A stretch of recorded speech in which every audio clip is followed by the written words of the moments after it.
Merhaba sevgili herkes, kanalıma hoş geldiniz. Bugün deniz kabuklarından ve dil çubuklarından çapa yapacağız. İşte çapa örneğimiz, dil çubuklarımız ve deniz kabuklarımız. Daha önceden benim elimde bulunan bir çerçeve var ve ben bunu kullanacağım. Hemen dil çubuklarımızı boyuyoruz. Deniz kabukları denince aklımıza deniz geliyor ve çalışmamızın temeli mavi ve beyaz olacak.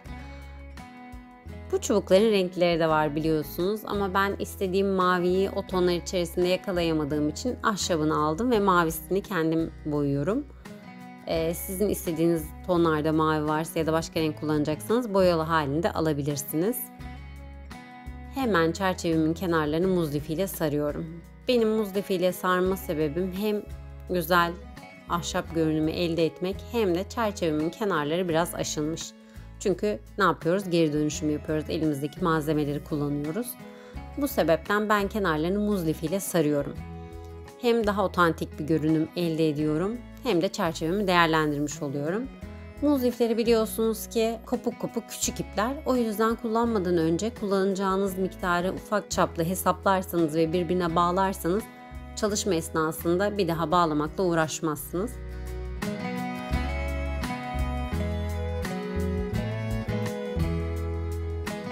Aynı şu anda benim ek yaptığım yere gelmiş olmam gibi iyicene sıkıştırıyorum ve içeride kalacak şekilde sarmaya devam ediyorum.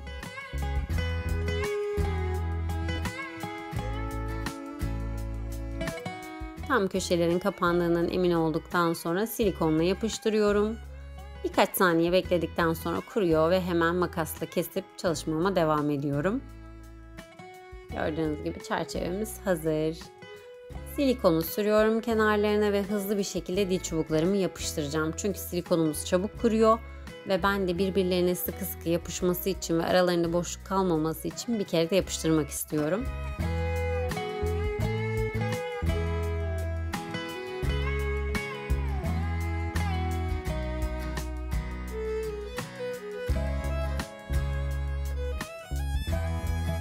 Bütün dil çubuklarımızı yapıştırdık. İşte o istediğimiz görüntü, beyaz, mavi ve ahşap görünümü. Çapamızı çiziyoruz. Ben çalışmamın başında göstermiştim bir çapa örneği. Ondan baz alarak, ondan ilerleyerek kalıp yapmaya çalışıyorum. Çapamı çizdikten sonra daha önceki çalışmalarımızda da biliyorsunuz böyle kalıp yapmıştık. Balina kuyruğu çalışmamız. Onu da izlemenizi tavsiye ederim ve yapmanızı da tavsiye ederim. O da çok güzel bir çalışma olmuştu. Hemen burada kalıbımın içini yine oyuyorum. Bize önemli olan kalıbımızın dışı. Çünkü içini dolduracağız. Burada keserken çizgilerin düz olmasına çok dikkat edin. Çünkü çizgileri baz alarak içini dolduracağız. Çok fazla bant kullanmanıza gerek yok. Kalıbınızı sabitlemeniz yeterli. Çünkü çalışmanızı deforme edebilir bantlar. Benim yaptığım çapa çok büyük bir çapa değil. O yüzden ben küçük kabuklar kullanmayı tercih ettim. Ama sizin ebatınız büyükse büyük kabuklar da kullanabilirsiniz. Daha güzel durabilir büyük kabuklar büyük çalışmalarda. Hemen şuraya küçücük bir deniz kestanemiz var. Tam ortaya onu yerleştirmek istiyorum. Ve kabuklarımla devam ediyorum.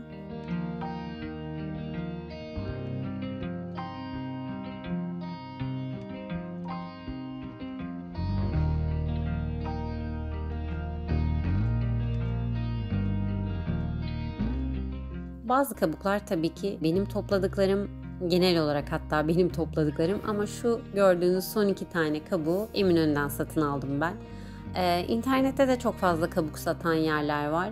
Oradan da temin edebilirsiniz. Eğer kendiniz toplayamıyorsanız, denize uzak yerlerdeyseniz internetten de çok güzel kabuklar satılıyor. Onları alabilirsiniz.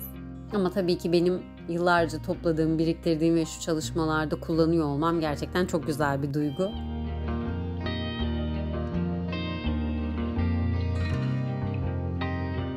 Temelimizi oluşturduk. Şimdi çapamızın alt kısımlarına devam ediyoruz.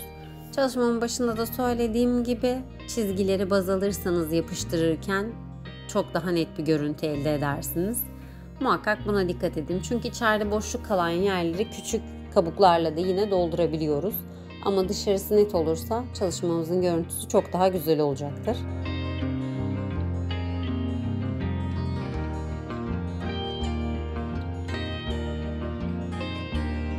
Muhakkak yapıştırmadan önce biraz önce yaptığım gibi yerleştireceğiniz yerden emin olun ve ondan sonra yapıştırın. Hemen kestanemizin üzerine güzel bir inci yapıştırdık ve kalıbımızı çıkartıyoruz. Çıkartırken silikonla yapışan yerler biraz zor çıkabilir. Kabukları oynatmadan kağıdı yırtarak çıkartmanızı tavsiye ederim. Çünkü kağıdı yine çektiğinizde gelecektir daha sonra.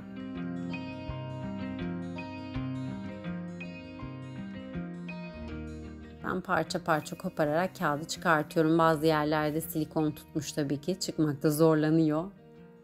Ama kalan parçaları da dediğim gibi tekrar çıkaracağım. Küçük parçalar kalmasına rağmen çalışmamızın güzelliği de ortaya çıktı kalıbımızı sökünce. Hemen cımbızla kalan yerleri de alıyorum.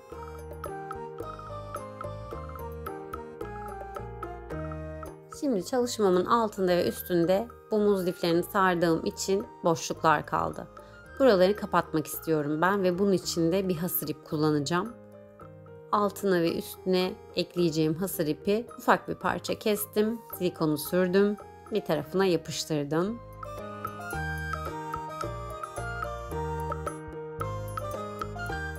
Şimdi diğer tarafına da sürüp aynı işlemi diğer tarafa da yapacağım. Aynı şekilde altında ve üstünde gördüğünüz gibi bu şekilde hasır ip kalacak.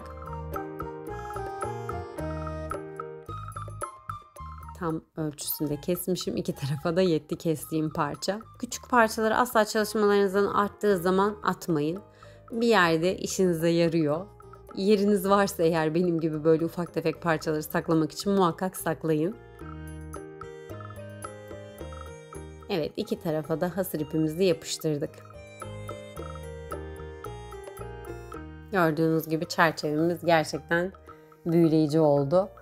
Videomu sonuna kadar izlediğiniz için teşekkür ederim. Eğer yapmamı istediğiniz başka çalışmalar varsa yorumlardan bana ulaşabilirsiniz. Beğen butonuna basmayı, kanalıma abone olmadıysanız abone olmayı ve yeni çalışmalarımdan haberdar olmak için zil butonunu tıklayıp bildirimlerinizi açmayı unutmayın. Bir sonraki videomda görüşmek üzere. Kendinize çok iyi bakın. Hoşça kalın.